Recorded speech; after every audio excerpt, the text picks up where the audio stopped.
Hello, in this video we're going to be discussing the chain rule for MAC2233 Calculus for Business and Social Sciences.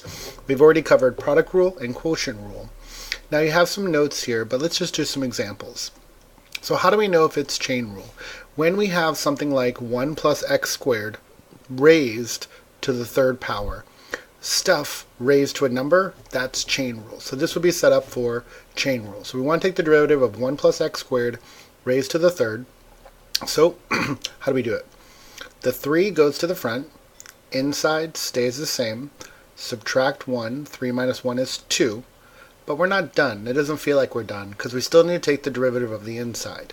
So we bring down the 3, we bring down the 1 plus x squared raised to the second power, and then we take the derivative of the inside. The derivative of 1 is 0, the derivative of x squared is 2x. So again, 3 goes to the front, inside stays the same, subtract 1, then derivative of the inside. Derivative of 1 is 0, derivative of x squared is 2x. Then to simplify, we can't distribute the 3 to the 1 and the x squared because of the second power, so we can do 3 times 2x, which gives us 6x, times 1 plus x squared raised to the second power. So again, this one is pretty much set up for chain rule, and if it's not, we can rewrite it. So if I had 2 over x plus x squared raised to the third power, and I want to take the derivative, it's leaning towards, looks like quotient rule. And you could do quotient rule, but remember, if there's ever a chance we can rewrite it to make it simpler, we should. So if I take this entire denominator, which is raised to the third, and move it up, and raise it to the negative 3, then we can easily do chain rule. So again, I just rewrite it first, so it's easier to work with. Then we're going to take the derivative of 2 times x plus x squared raised to the negative 3. So the negative 3 goes to the front. Negative 3 times 2 is negative 6. Inside stays the same. Negative 3 minus 1 is negative 4. Then the derivative of the inside. The derivative of 1x is 1. The derivative of x squared is 2x. So we have negative 6 times x plus x squared raised to the negative 4 times 1 plus 2x. Then to make it a little simpler, to simplify, the negative 4 can go to the denominator. Then we have negative 6 times 1 plus 2x. We could distribute the negative 6, calling that negative 6 minus 12x, or leave it like that. Remember, the point of simplifying is to make it easier for later on to plug numbers in or to deal with. So here's a bunch of examples to give you a little variety of chain rule. So the first one, we're taking the derivative of 2x squared plus x raised to the third power. So the 3 goes to the front. Inside stays the same, 2x squared plus x. 3 minus 1 is 2. Then the derivative of the inside. The derivative of 2x squared is 4x. The derivative of 1x is 1. So we have the derivative 3 times 2x squared plus x to the second power times 4x plus 1. To simplify, we can't distribute 3 to the first one because of the squared, but we can distribute the 3 to the 4x plus 1.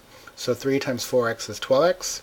3 times 1 is 3, all of that in parentheses, it does make a difference, times 2x squared plus x squared. The next example is the derivative of square root 3x plus 1. Again, the square root's throwing us off a little bit, but again, we can rewrite it to make it simpler. So instead of square root, we can rewrite it to the half, means the same thing. So we're taking the derivative of 3x plus 1 raised to the 1 half. 1 half goes to the front, inside stays the same, 1 half minus 1 is negative a half. Derivative of the inside. Derivative of 3x is 3. Derivative of 1 is 0. So the derivative is 1 half times 3x plus 1 raised to the negative a half times 3. Now, a couple different ways of rewriting it. The negative a half can be brought to the denominator as positive a half, which is also a square root. Then 1 half times 3 is 1.5, or 3 over 2. Either way is correct. A lot of different ways to write the same answer. This next one's a little bit longer.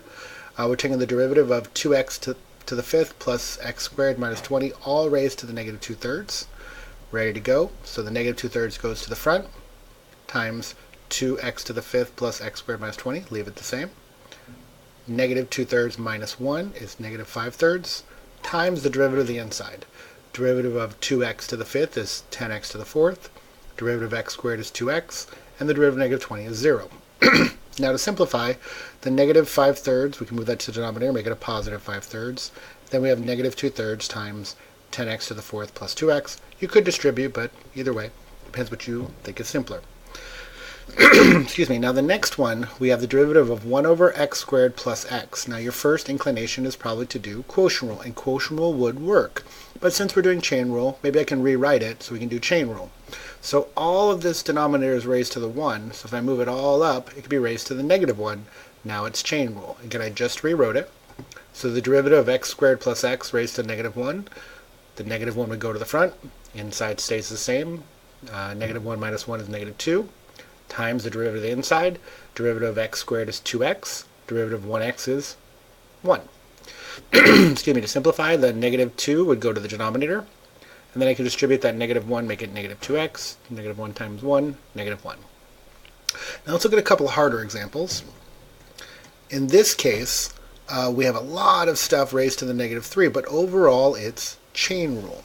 So the negative 3 goes to the front, inside stays the same, x plus 1 raised to the negative 2.5 plus 3x raised to the negative 3 minus 1, which is negative 4. And then chain rule says derivative of the inside. So we're following chain rule, which says take the derivative of the inside. But in order to take the derivative of the inside, we're going to have to do chain rule again. So we're doing chain rule within chain rule. I know.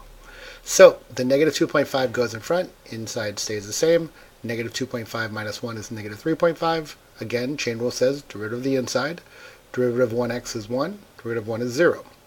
Not done taking the derivative of the inside. The derivative of 3x is 3.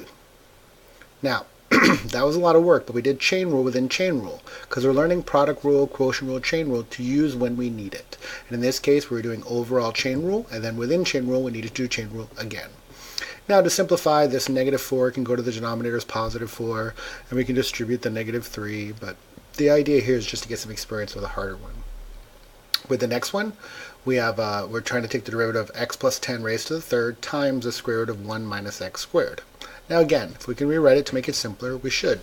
So the first part, x plus 10 raised to the third, is fine, but instead of square root of 1 minus x squared, we can write all of that to the 1/2. So overall, I know you're looking at chain rule, but overall we have one function times another function, so overall we have product rule.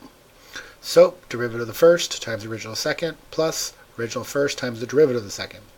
Now to take the derivative of the first one, following product rule, to take the derivative of that we need chain rule. So we're doing chain rule within product rule.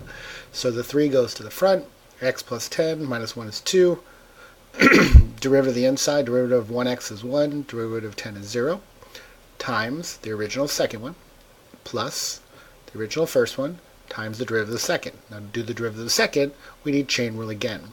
So the 1/2 goes to the front, inside stays the same, 1/2 minus 1 is negative 1/2, derivative of the inside, the derivative of 1 is 0, derivative of negative x squared is negative 2x.